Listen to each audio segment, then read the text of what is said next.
گجرات کے بعد خبر شامل کرتے ہیں جہلم سے۔ ڈپٹی بیورو چیف ظہیر عباس کی رپورٹ کے مطابق گورنمنٹ گریجویٹ کالج ٹاریاں والا جہلم میں پرنسپل پروفیسر ڈاکٹر شاہد سعید کی زیر نگرانی پاکستان میڈیکل ایسوسی ایشن جہلم کے تعاون سے پاکستان اٹامک انرجی کمیشن نے خواتین میں چھاتی کے کینسر کے بارے میں آگاہی پروگرام کا انعقاد کیا۔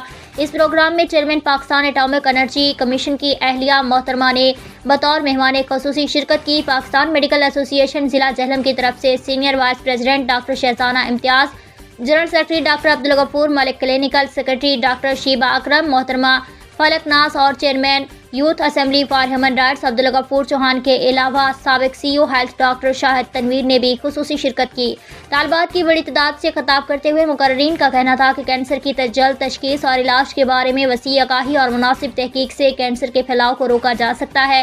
چھاتی کے کینسر کے بارے میں اپنی مفید اور معلوماتی گفتگو میں بتایا گیا کہ اس کی بڑھتی ہوئی شرح کو کم کرنے میں طلباء کا کردار بہت اہم ہے۔ انہوں نے مزید کہا کہ مرض کی جلد تشخیص کے لیے خواتین کو باقاعدگی سے اپنا معائنہ کروانا چاہیے۔ خواتین کو اپنے صحت کا خیال رکھنا چاہیے اور اگر چھاتی میں ابھار یا کوئی گلٹی محسوس ہو تو فوراً ڈاکٹر سے معائنہ کروائیں۔ انتہائی معلوماتی اور مفید تقریب کے انعقاد پر کالج انتظامیہ، پاکستان اٹامک انرجی کمیشن اور پاکستان میڈیکل ایسوسی ایشن ضلع جہلم کی کاوشیں قابل تعریف ہیں۔